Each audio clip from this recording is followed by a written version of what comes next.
Rodho team mar Kenya Prison sets adek kuom nono kendo kao kombe mar lig maduong' mar tuke mag volleyball pachoka tuke manobagi e alap ma Kasarani Indoor Arena. Set mokwongo nobedo maliet ahinya ka KCB ne nigi paro mar kano kombe no mane giloyo higa mokalo kendo kao set no points 25 kuom 22.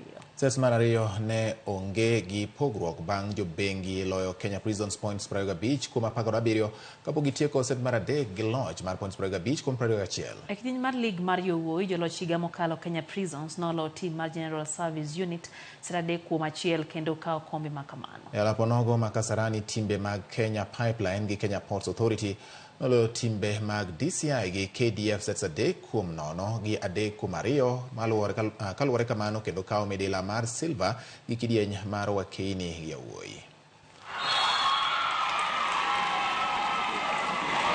Ilikuwa ngumu kweli kuanza mwanzo, tulikutana na DCI kwa quarter finals, tulienda seti 5 na DCI, tukawashinda, tukakutana na kwa semis.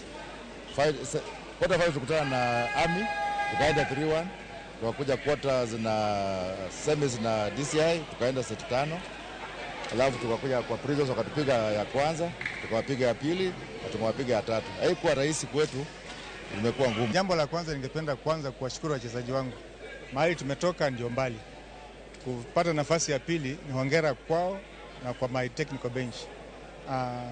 Tulianza game vizuri but baadaye tukashinda kufanya reception. Service zetu zikakuwa very weak, then blocking yetu pia ikaenda chini. Ndio maana tukapoteza game ya leo, na niko na imani kwamba